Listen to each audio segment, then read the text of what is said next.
한미 관세 협상이 막 타결이 됐습니다. 15%가 됐죠. 관세 협상 소식이 나오면서 현대차나 기아차 같은 경우는 주가가 굉장히 폭락을 하고 있어요. 반면에 웃고 있는 기업도 있는데 대표적인 게 한화, 그중에서도 한화오션입니다. 지난해에 미국에 있는 필리조선소라는 조선소를 인수를 했거든요. 모든 한화의 베스트 프랙티스를 다 가져와서 이쪽에다가 할 거다. 에스퍼레이션은 죄송합니다. 한화오션보다 더 뛰어난 거를 할 거다. 포부가 대단하죠. 하지만 얼마 전까지만 해도 많은 전문가들이 이렇게 장밋빛으로만 이 인수를 바라보지는 않았었습니다. 미국 조선소가 너무 낡고 낙후돼가지고 앞으로 돈 쓸 일이 정말 많았었거든요. 그런데 한화의 이 결정이 관세 협상이라는 소용돌이 앞에서 우리 정부에게도 또 한화 자신들에게도 굉장히 크고 핵심적인 카드가 됐다라는 것만은 이제 분명해졌습니다. 이재명 대통령도 협상 직후에 밝혔듯이 조선업 전용 펀드를 조성하겠다. 미국에 진출하는 우리 기업들을 든든하게 지원하겠다라고 했잖아요. 요즘 뭐 야구도 그렇고 방산도 그렇고 이 좋은 소식이 많이 들려오고 있는 한화. 정말로 이 조선업에서도 7, 8수 앞을 내다본 결정이었을까요? 아니면 운이 정말로 좋았던 걸까요?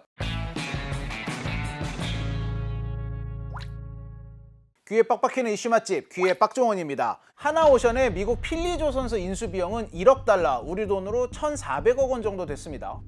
생각보다 별로 안 비싸죠. 필리조선소의 최근까지의 실적을 보면은 지난해에는 순이익이 나기는 했는데 바로 한 해 전인 2023년만 하더라도 적자가 무려 7천만 달러 가까이 나왔었어요. 실적이 이렇게 안 좋게 나올 수밖에 없는 게 일단 필리조선소의 규모는 이 한화가 가지고 있는 거제 옥포조선소의 10분의 1 수준입니다. 그리고 시설도 굉장히 오래됐고 많이 낡았어요. 여기에서 한 해에 배를 채 2척을 못 만들고 있어요.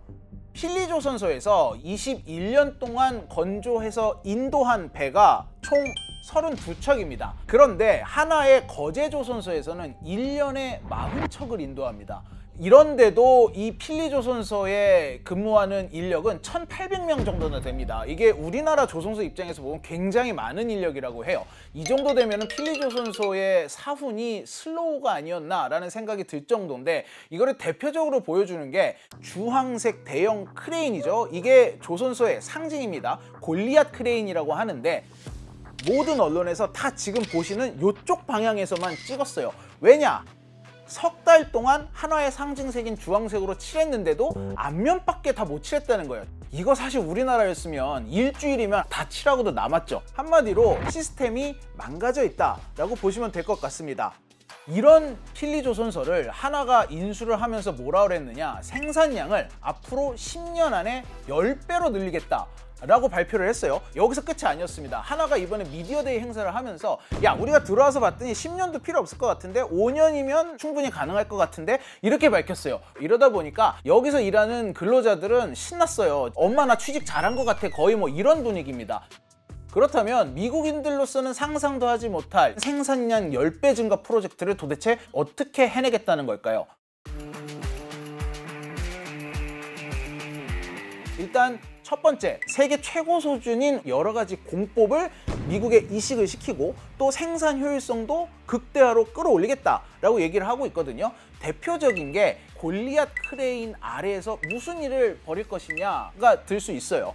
예를 들어 배는 워낙 덩치가 크다 보니까 우리가 레고를 만들 때를 생각하시면 될 것 같아요. 여러 가지 조립을 여기저기서 해가지고 블록을 만들어 놓은 다음에 이 블록을 골리앗 크레인이 들어 올려서 합치는 방식이에요.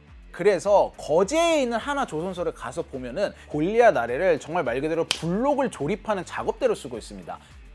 골리앗 크레인의 움직임을 최소화해서 가서 조립을 하겠다라는 거예요. 그런데 기존의 필리조선소 같은 경우 이 아래를 뭘로 쓰고 있었느냐, 정말 아무 의미 없는 창고 같은 공간으로 활용을 하고 있었던 거예요. 이러다 보니까 한국의 한화 거제조선소에서 이 골리앗 크레인의 블록을 탑재하는데 3시간에서 4시간 걸리거든요. 이거를 기존의 필리조선소는 3일이 걸렸습니다. 그래서 이거를 싹 한국식으로 뜯어 고치겠다 해서 기존의 이 여러 가지 고철들을 적치해놨던 그 장소를 싹 밀어버리고 작업대를 만들고 있었습니다. 여기에만 600만 달러를 투입했다고 하는데 이와 동시에 한국에서 쓰고 있는 여러 가지 선진화된 공법도 도입을 하겠다라고 얘기를 하고 있어요. 그리고 두 번째는 이런 공법을 운영할 인력이 필요하겠죠. 교육 프로그램 역시 한국이 굉장히 선진화돼 있어서 그대로 필리조선소에 이식을 할 거다. 이렇게 되면은 숙련된 용접공을 1년에 200명씩 대부분의 인력을 5년 안에 굉장히 숙련된 인력으로 양성을 해낼 수 있다라는 계획입니다. 마지막으로 이렇게 양성된 인력을 도와줄 AI가 접목된 최첨단 스마트 도크 시스템도 여기에 갖다가 앞으로 도입을 하겠다라고 얘기를 하고 있어요. 생산량을 늘리겠다는 건 알겠는데 이게 수요가 있어야 생산량을 늘리는 게 의미가 있잖아요. 이 질문에 답변을 하려면 미국 선박 시장의 구조를 한번 먼저 살펴봐야 합니다. 미국 선박 시장은 크게 두 개로 나눌 수가 있어요. 하나는 존스법의 영향을 받는 시장, 하나는 존스법과 상관이 없는 시장. 미국 내에 있는 항구와 항구를 오가는 선박은 무조건 미국에서 만들어야 된다라는 법이 있습니다. 이게 존스법인데요. 존스법에 적용을 받는 선박이란 얘기는 뭐 일종의 내수용 선박이란 얘기겠죠. 필리조선소는 그렇게 느리게 만들고 있었는데도 하나가 인수하기 이전에 이미 이 존스법에 적용을 받는 내수용 선박 시장의 50%를 장악하고 있던 회사입니다. 앞으로 뭐 100% 다 먹을 수도 있는 거 아니야? 이런 생각까지도 듭니다. 그런데 이 50% 점유율이라는 수치가 이게 미국 조선 전체를 놓고 보면은 1%밖에 되지 않는 정말 미미한 규모입니다. 이걸 시장이라고 부를 수나 있을까라는 얘기가 나오는 거죠. 그렇다면 이제는 존스법에 적용을 받지 않는 외국으로 물건을 수입하고 수출하는 이 선박 시장을 내다봐야 합니다. 이런 상선 중의 일부를 미국이 전략상선으로 지정을 하고 있습니다. 평상시에는 상선으로 활용이 되지만 전쟁이 날 경우에는 바로 이 전략물자로 투입이 되는 배들이에요. 이 배가 지금 현재 미국에 80척 정도가 있고 중국이 이 똑같은 전략상선이 9,000척이 넘어요. 미국이 이걸 자극하는 순간 발등에 불이 떨어졌어요. 그래서 80척밖에 안 되는 이 전략 상선을 앞으로 250척까지 늘리겠다라고 하고 있고 법안이 미국 상하원에 발의까지 돼 있는 상태입니다. 그러다 보니까 하나가 이 시장을 노리면 되겠네라는 얘기가 나오는데 문제는 미국의 외부를 드나드는 상선 같은 경우는 규제가 없습니다. 뭐 미국에서 만들어야 한다? 이런 법안이 현재로서는 딱히 없어요. 그래서 지금도 미국이 전략 상선들이 국적은 미국이지만 우리나라나 일본에서 만들어진 배들이거든요. 이러다 보니까 그냥 한국에서 만든 거 그냥 팔면 되잖아. 이게 훨씬 더 싸게 먹히고 훨씬 더 효율적인데 이런 얘기가 나오는 겁니다. 사실은 미국 정부가 전략상선조차도 미국에서 만든 배로 채워야 한다라는 제재를 하려는 움직임이 있었던 건 사실입니다. 한화가 아마 이걸 봤었던 것 같아요. 하지만 자기네가 보기에도 이게 말이 안 된단 말이죠. 조선업이 붕괴가 됐는데 떨컥 이런 규제부터 만들어버리면 오히려 무역에 굉장한 걸림돌이 될 수 있다. 이런 판단이 서니까 규제를 하겠다라고 공언했던 그 수위가 계속 낮아지고 있어요. 이 법안이 언제 통과될지 모르는 상황이거든요. 이런 점에서 굳이 하나가 미국의 조선소를 샀어야 됐을까? 너무 이른 판단이 아니었을까? 라는 얘기도 나오고 있는 거죠.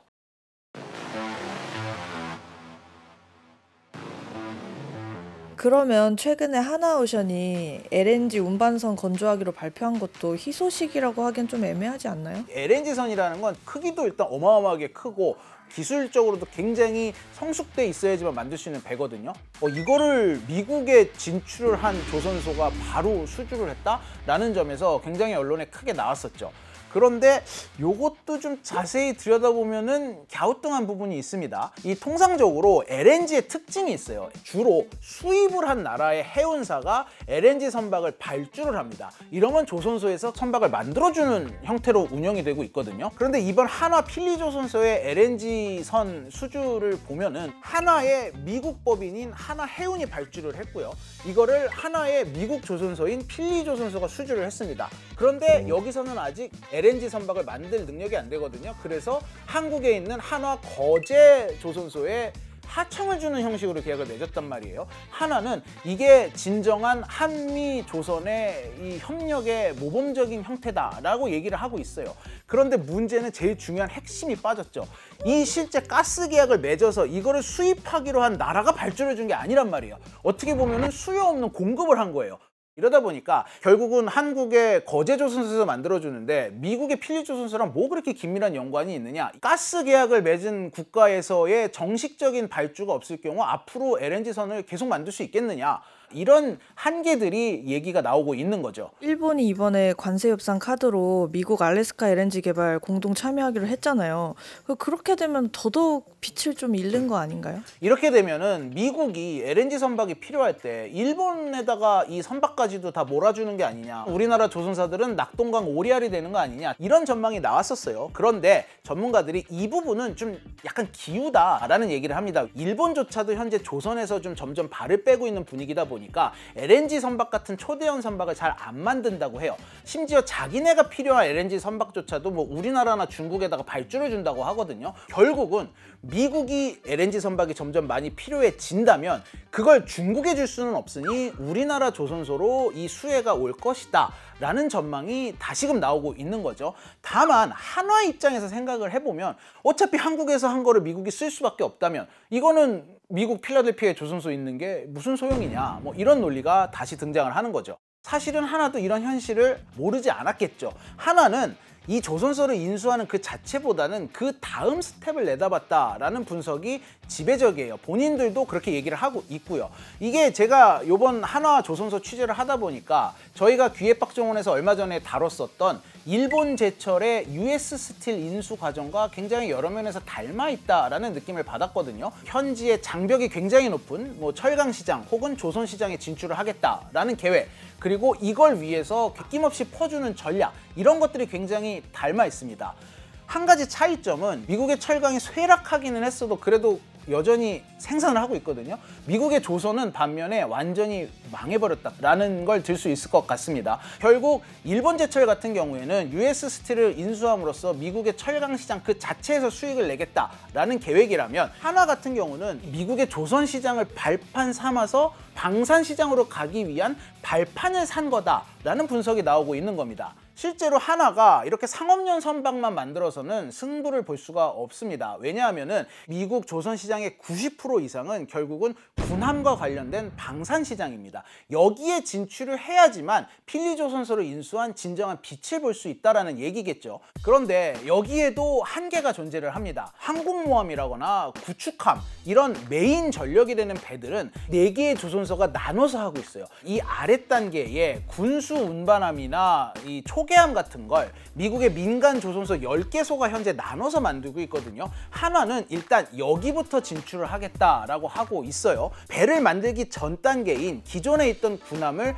유지보수하고 정비하는 MRO 사업은 이미 한화가 딴에서 하고 있거든요. 이걸 발판으로 이제 곧 이 작은 군함들 건조로까지 진출을 하겠다라는 계획을 1단계로 세우고 있습니다. 군수 지원함 쪽으로 해서 들어가게 되면 절대 못 들어간다라고 보기는 어려울 것 같고요. 필리조선소가 필라델피아 네이비야드라고 하는 군용 조선소가 있는 그 캠퍼스 안에 한 켠에 이렇게 존재를 하고 있습니다. 물리적으로도 군함을 건조하는 데 있어서 굉장히 하자가 있다라고 보기는 어렵습니다. 가장 밑에 하단부터 서서히 올라갈 수는 있을 것 같다라고 생각합니다. 그럼 2단계는 뭐느냐? 조선을 발판 삼아서 우주항공으로까지 나가겠다라는 거예요. 하나의 계열사를 볼까요? 하나 오션 말고도 하나 에어로스페이스, 하나 시스템즈, 하나 디펜스, 이런 방산 계열사가 굉장히 많습니다. 여기서 만드는 함포, 레이더, 미사일 발사 체계, 이런 게 결국은 군함에 다 실리잖아요. 군함부터 만들고 여기에다가 자기네 다른 계열사의 이런 무기와 레이더 같은 걸 갖다 싣겠다 라는 계획을 가지고 있는 거죠. 만약에 이게 실현만 된다면 우리나라가 세계 4대 방산 수출국에 오를 수 있는 길을 여는 셈이 될 겁니다. 다만 외국산 무기에 대해 제재를 하고 있는 이 장벽을 다 뚫고 하나의 무기를 갖다가 여기 배에다가 싣는다? 여기까지 과연 이게 쫙 이어질 수 있을 것이냐, 이게 이루어진다 하더라도 그게 도대체 언제일 것이냐, 뭐 이런 의구심이 나오고 있는 거죠. 조선업처럼 이른바 사이클이 있는 제조업이 고정 투자 비용을 많이 깔고 들어가는 식의 투자는 언제나 리스크가 클 수도 있습니다. 하지만 미국 조선업에 투자를 하고 기술까지 전수해 줄 수 있는 나라는 전 세계에 한국이 유일무이한 나라였던 겁니다. 미국 정부가 얘기했던 거는 한국의 조선업이 뛰어나니까 한국 업체에 주문을 하겠다라는 게 아니에요. 미국의 조선 시설을 만들어서 미국인 숙련 인력을 키워달라는 얘기예요. 이익과는 별도로 서포트를 해달라는 얘기예요. 한국에서도 굉장히 저돌적이고 뭐 물불 안 가려 보이는 이런 식의 투자를 감행한 건 한화밖에 없었습니다. 당장 한화의 경쟁사인 HD 현대만 보더라도 뭐 미국의 방산조선사하고 협력 양해각서를 맺는다든지 아니면은 뭐 전략적 파트너십을 맺는다든지 이런 식으로 간접적인 진출을 하고 있지 직접적인 이 자본 투자도 아직은 하지 않고 있거든요. 한화의 이런 전략이 우리 정부에게도 굉장히 중요한 협상 카드가 된 거죠. 재미있는 건 그래서인지 이번에 관세 협상을 하는 데 있어서 한화의 김동관 부회장은 가장 먼저 이 협상팀에 합류를 했지만 HD 현대를 책임지는 정기선 부회장은 아예 미국을 가지도 않았죠. 한화라는 기업의 입장에서만 보더라도 일단 정부가 1,500억 달러, 우리 돈으로 200조 원이 넘는 조선업 전용 펀드를 조성하겠다. 정부가 보증을 서서 대출 같은 거를 쉽게 받을 수 있게 해주겠다. 이렇게 말을 하고 있거든요. 한화가 앞으로 미국 진출 사업에 필요한 돈을 무역보험공사라거나 수출입은행 같은 곳에서 굉장히 저리로 빌릴 수 있는 길이 열리게 된 겁니다. 필리조선소를 인수를 할 때도 완전 자본 잠식인 상태에서 인수를 했기 때문에 추가적으로 더 투자가 들어가야 된다는 걸 모두 저희가 인지를 하고 있는 상태였는데요.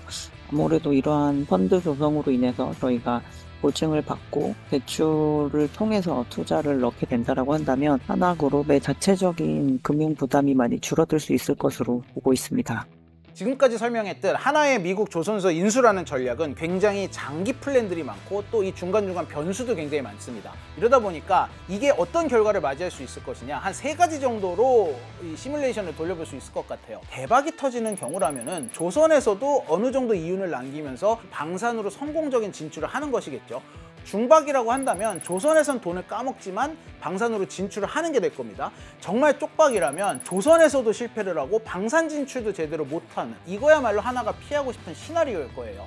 이번 관세 협상 이제 막 나왔기 때문에 미국 조선업 리스크가 완전히 다 사라졌다라고 할 수는 없습니다. 하지만 현 시점 기준으로 한화가 가기로 한 이 길은 아직까지는 나빠 보이지는 않는다라는 총평을 해볼 수 있을 것 같습니다.